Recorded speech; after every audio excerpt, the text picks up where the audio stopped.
Hello there, this is Mike Knezovich, and welcome to the latest edition of Tune Up with Mike and Monty, Thinking and Feeling Good. We're here in Chicago this morning with the esteemed Dr. Monty Pavluri. Doctor, how are you? I'm great. Thank you, Mike, and I'm excited to be talking about some special topic today. Each episode we talk about how our brains function and what goes wrong sometimes and what we can do about what goes wrong. It's basically demystifying all this brain science. Today we're going to talk about something called cognitive flexibility domain, or CF domain, and that's a pretty technical term, but let's start at the start, and maybe you can give us a straight definition of it, Dr. Pavluri. Sure. Let's go about this step by step, okay? So cognitive flexibility basically is a capacity to be aware of alternative options, what you're thinking alternatively, and how you can respond differently when you are facing the choices and when you need to transition from one activity to the other, or one belief system to the other, or one response to the other. So it's basically a flexibility or ability to be flexible and modifying how you want to respond in situations that face you on a daily basis. Sometimes it is to do with changing your internal cues that direct you. When those cues meet this demands and your circumstances and situation around you, you have to cull them together in a certain direction. So it's a capacity to recruit lots of parts of your brain. But then there is a certain system that works to help us switch or shift from one way of doing to the other, or one way of thinking to the other. So in real life, to just make it simple in the lay terms, Mike, it's like not being rigid and stuck, and being able to be sort of be flexible. Yeah. So it seems like it's the intersection of a lot of functionality, but can you talk about these things are always like, okay, there are certain things that are related specifically to a kind of a part of the brain or a circuit, and then there are the other things it touches. And if you can sort of make that distinction. Sure. Before I do that, I just want to make it very clear that the simple real life situations are very often coming across us all the time. I mean, they confront us all the time. Say, for example, if my husband says, let's do salad for lunch today, and I might think, oh, wow, this is getting old, something I made yesterday, like a casserole. So why don't we finish it off? But then if he feels like salad, then it's really nice and important for me to be flexible. Plus, it's to be eaten anyway, what we have. So to be able to shift from thinking one way to another way to meet what he wants is a simple daily thing that we do. Yeah, we always do. And we always do. So to be able to go with the flow with your partner or with your children or work, when you're in a meeting, somebody asks you, do you mind teaching this class at this time and change it with me? And you might say, oh no, I have patients booked at the time, I don't want to change. But then you think that you really need to work and change, and this could happen if I shift some things and make it work for that person. So you really figure out a way to make things happen in a flexible way. So this is something that confronts us on an everyday basis. But however, in a very rigid situations like an autism, for example, where the kids are a bit more rigid, or even without autism, for example, some kids have rigid way of thinking with their brain and without other features of autism, and they want to wear only certain clothes, they want to wear only certain shoes, they don't want to eat certain foods, and they're very rigid in the way they think, and that makes it very hard for families. So it's a matter of helping families to understand cognitive inflexibility that is so important to demystify and help them to work through it, So this is what I'm talking about. It has a huge spectrum of what we do on a daily basis to extreme rigidity where it becomes dysfunctional in daily life. So we want to understand what happens when you're inflexible in the brain, and what are the other aspects in the brain that impact it. And again, it's one of these things where this one-track mindedness that you're talking about, We can tend to sort of consider it a character flaw, but it can be just a malfunctioning of the circuit. And it's not it's not something that we should judge each other on. Something we should understand. Sure, definitely. And I think it's a biological issue. A lot of us have a little bit of rigidity when we were young. Say, for example, I used to insist that my dad taught my math problems only in a certain way that my teacher taught me. So these are the kinds of things that all kids can get into as well. So, but it develops with time. So some of the milder ones can change with time, and some of the difficult ones won't change with time. So what happens in the brain? We already talked in several podcasts about different aspects of the brain, but as a standalone, I would like to describe some few things. In the front of the brain, there is an area called prefrontal cortex, and that has problem-solving area and where the Mickey Mouse ears are. But between that, between those problem-solving areas to other small, of course, brain works in problem solving, pulls in zillions of other aspects within the brain. But what I'm talking about for quick and dirty purpose is that there are these crucial areas called dorsolateral prefrontal cortex that helps in problem solving. And those areas are connected to areas called basal ganglia. And the basal ganglia are like frontline soldiers at the bottom of the brain called sub means bottom, subcortical parts, below the cortex, So these subcortical basal ganglia structures are very critical for shifting, learning as well as shifting from one thing to the other. And they learn to shift, And that switch from one decision to the other, one choice to the other happens with the help of this basal ganglia, okay? So the basal ganglia, what is very tricky and interesting is between this prefrontal cortex and basal ganglia, there is an intermediary structure called anterior cingulate cortex. That really helps in also error, switch, connection, and everything. So that middle structure, anterior cingulate, has a little circuit or a loop around it. The ACC is connected to prefrontal cortex and subcortical basal ganglia, and the circuit that projects from this anterior cingulate called ACC to basal ganglia and to the gateway of the brain called thalamus, and then back to the ACC is very critical in the switching and catching errors and missing what they need to catch, etc. This anterior cingulate circuit was described in a review by Cummings in 1993, and we still hold this circuit as very critical in switching and when you are choosing things, and this area could be impaired along with several other domains in the brain. To sum it, it's dorsolateral prefrontal cortex, the anterior cingulate cortex, which is intermediary cortex, and the basal ganglia.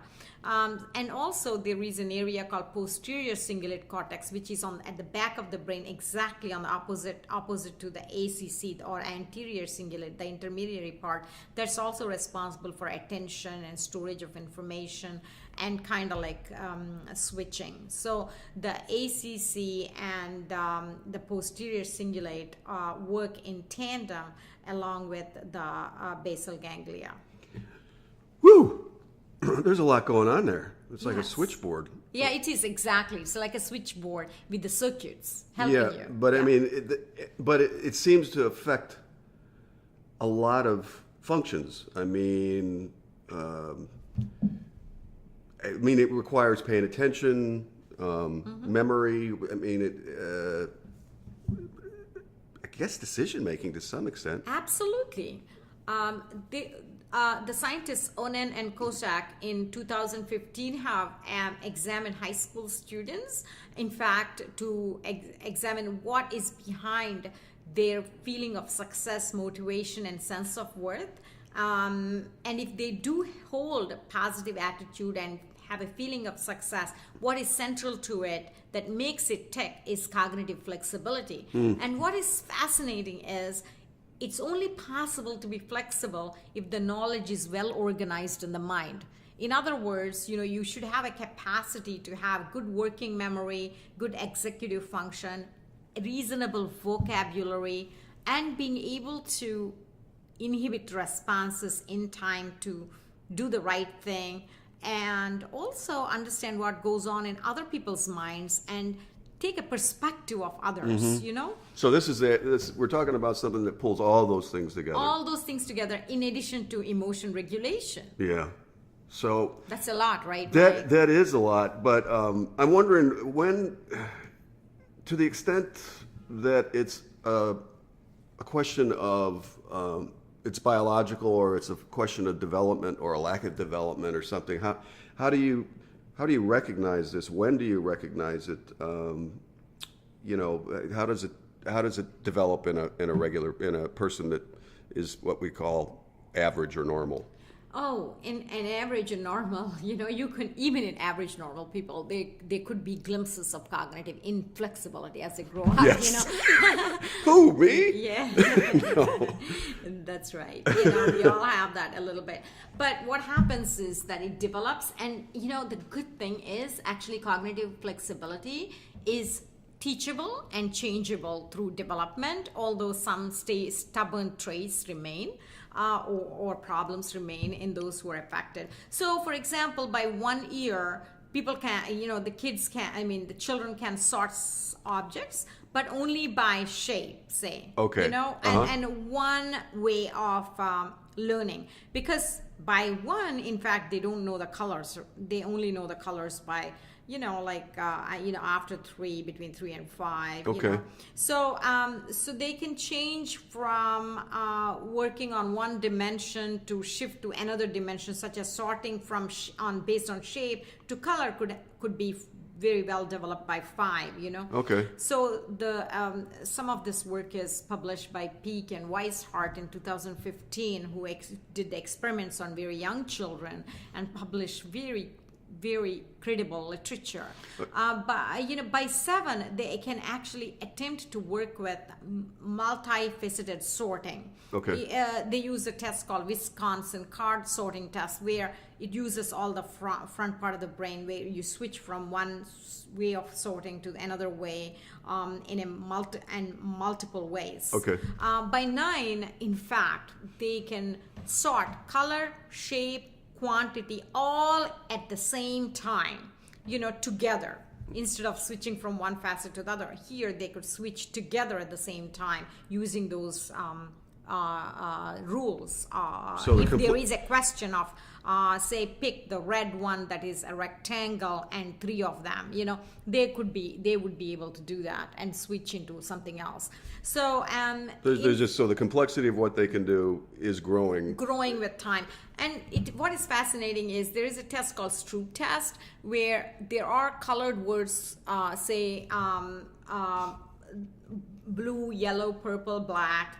And then if you write the blue in a yellow color and then the yellow color in red, you should be able to shift and pick up very swiftly if you're supposed to say the color or the lettering. And adults tend to be a bit more sensitive than developing children, and even adolescents for that matter. The nuance of being able to shift is well developed in adults. And I think, and it's actually, there's evidence that white matter tracts and being all our brain circuits being insulated properly with the white matter as the nerve signals go up and down have some role to play. And the white matter tracts keep on developing until late 20s. Early 20s to mid 20s at least. They keep on developing. So naturally, the adults have a better way to solve some of these problems using Stroop test anyway. And one important point to really understand is that the Stroop test may not always completely translate to everyday flexibility, such as changing choices, and learning how to adjust. Okay. So, like all tests, it has some limitations. Some limitations. So, a kid's growing up. What environmental factors are there? I mean, in terms of parenting approach, or what encourages this domain's development? Oh, as a clinician, that could work with specific domains at any one time, garnering what is published in the literature and how we can understand it while I am still trialing it. Okay. It really is something to do with our own experience in helping the families. Okay. We roughly know how to teach them to be less rigid by introducing choices very early on. Okay. Some of these cliches of introducing and widening choices, being compassionate, helping them with affect regulation as they're learning, one-to-one teaching, kindness while you teach, and all of these are very important. But what is very critical when you're treating these kids is working with parents with extreme care into the nuances of how they communicate with their children while they teach. Okay. It's almost like when a young child young woman might, say a 11-year-old might want to bake a cookie first thing in the morning for breakfast, and the parents might, in traditional sense of with their intuition of wanting to help the young woman to grow into more thoughtful in what she should eat for breakfast, they would say, be careful with, you need to eat enough fruits and fruits and healthy food and for breakfast and cookies. But what we can also help them to meet is, what are the other choices that you could make for yourself, and is there any way I can you could do it differently maybe tomorrow, and then also praise them and meet them where they're at for their effort to have baked the cookies, and move forward from there, rather than pick up a bit of a fight through instead of guiding them in a true straightforward manner. Instead of a flat out, no, that's a bad idea. You right. Want to do that. Okay. So some of those are very important, and beyond that, I think the kids can learn cognitive flexibility through some proven evidence-based techniques such as hypertexting. For example, kids can open a computer, get into a link, and then they go to think about, like, say, a certain botanical plants. Then they would go on to another information link through that link, and then they go on to something else, like knowing all the plants in that group, for example. So you should be able to go from one link to the other, gather information, cut, paste, and then synthesize this information and create your own story about what you're going to do, like a project. Okay. So that's sort of like going back and forth through multiple resources of information on computer could expand the repertoire of thinking and being flexible and shifting the channels of the TV. And that is found to be very helpful by Stevens and Campbell in 1995. They published that literature, very old now, but still good, holds true.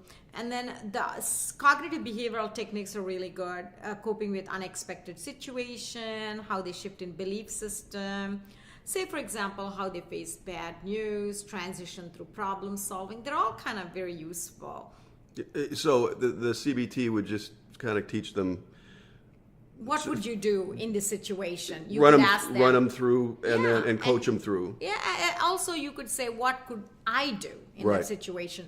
I think the most important thing in teaching flexibility is the adults verbalizing how they're making choices on a daily basis. Not necessarily when they're in the conflict, but in general, teaching them, how they kind of face discomfort and move forward, or how they make choices based on their internal thinking, how they organize their thoughts. Those are all very important, I think. Okay. Sometimes that may not be enough, but there are many little things that matter. Are there medical solutions for this, or maybe used in tandem with CBT? Right. I mean, there is a medication called citalopram that was tested in autism spectrum disordered children. With a case report was written with 2 cases that fMRI changes were seen in these 2 youth with the medication. And the fMRI being the functional MRI, the thing where you're in real time, you're looking at what's going on in the brain. In the brain, before medication and after medication, and after treating for a while, and they've shown that there are changes, and they do refer to the anterior cingulate being very variably impacted in these patients, and it's normalized after treatment. So, in that one example or illustration, 1 out of the 2 cases. So, and the case where things didn't get better, it didn't change the anterior cingulate. So activation. So it's very important bit by bit to pull information together to understand as the science is beginning to expand in this area. Like everything else, it's moving fast, so exactly. It could look different 12 months from now.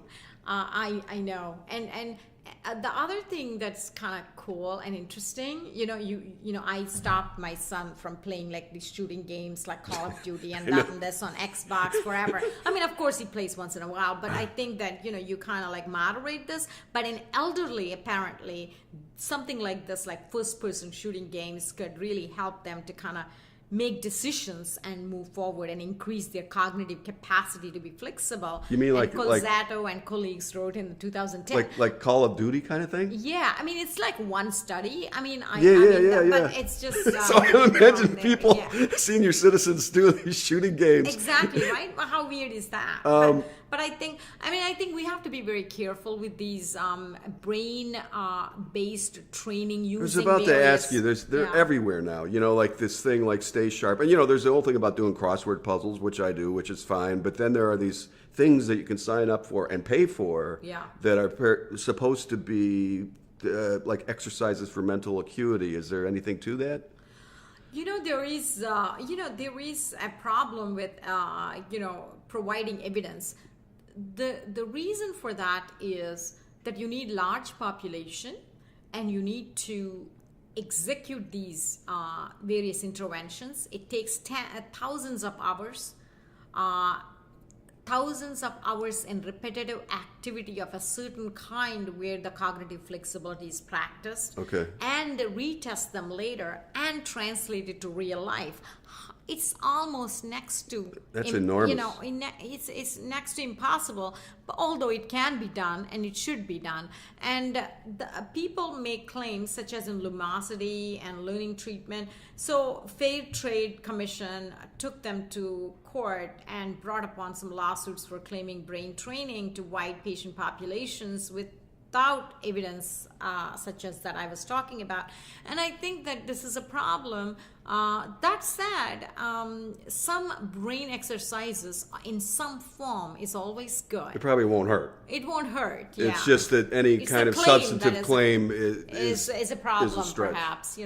But that said, I think keeping the mind sharp, teaching our children to learn wider ways of learning, to adapt, be flexible. These are all very important. I think that the simple thing that I kind of take away here is, at least for parents, is that you just explain and make transparent how you made a decision, a complex decision, and you're just providing examples, and that that is real basic. And be positive when you're talking. Yeah. And help them to envision what they could be doing and how they could be very good at it. Yeah. And that could open up some doors to doing well. So that guiding them through positive connectivity with their children and helping them to think through other people's feelings when they make the choices, make them excited about making good choices. Yeah. It's a style. You know, if it's as complicated as all this is, that is really a very kind of simple, but probably simple to understand, but probably as a parent, I got to stop and think about that and remember to do it that way. Right. And we can even use like roll with the punches. Yeah. Go with the flow. Yeah. Well, as always, I learned a lot. I hope everybody listening did too. And until the next episode, I'll see you, Monty. Thank you so much, Mike, for asking me all these nice questions to kind of get me going on talking about this. And I so appreciate being able to work on understanding brain step by step. All right. See you, Monty.